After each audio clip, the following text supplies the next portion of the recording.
આવ્યા ક્લાસમાં આવીને ડાયરેક્ટ પેલા ખુરચી પછાડીને ગાલ ખેંચો બાળકને લાફો માર્યો.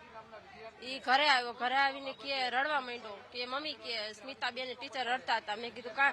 તો કે મોટા ટીચર આવ્યા અને મને માર્યું, ગાલમાંથી આમ ખેંચો ચીટકો ભર્યો અને ઘરે થોડીક વાર થતા એને તાવ ચડી ગયો. મરાય નહીં, નો મરાય. ઈ બાળક છે, બાળક સમજે. બાળકને બાથરૂમ ને જવાનું, આંગણવાડી ખાલી કરવાનું કે તો બાળકો જાય ક્યાં? અમારા એને બાળકને માર્યું. કાલે અમારા બાળકો બાળકો નાના બી ગયા. કાલે જો બાળકો આવ્યા નથી, નગર કેટલા 25 બાળકો આવે છે, તાર 15 બાળકો નથી આવ્યા.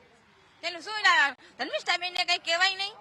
બાળકો હિસાબે આવું કરે. બાળકે ખાલી એક ફૂલ તોડ્યું, એમાં બાળકોને આવું કરવાનું એમ અધિકાર છે? આંગણવાડી ખાલી કરવાની હોય એવું કરવાનું તો કરાવો. અમે ના નથી પાડતા, અમે પેરેન્ટ્સ છીએ, પણ અમારા બાળકોને શું તકલીફ દેવાની? હવે આજે ઈ બાળક એટલું બધું ડરી ગયું છે કે ઈ આવ્યું પણ નથી અને ટીચર તેડવા ગયા તો ટીચર થી છુપાઈ ગયું. અને મારું બાળક તો રાત્રે ઊંઘમાં રડતું હતું.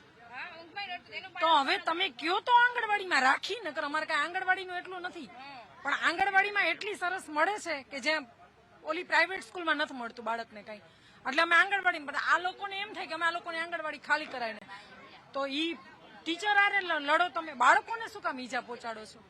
આંગણવાડીમાં પ્રિન્સિપાલ ધર્મિષ્ઠા મેડમ છે, એના દ્વારા અમારા વાત છે. બાળકોને ફૂલ તોડવા જેવી બાબતમાં પ્રિન્સિપાલે ગઈકાલે કહેરટ મચાવ્યો હતો અને અંદર ખુરચીઓ પછાડી હતી. નાના બાળકો રોવા લઈ ગયા હતા.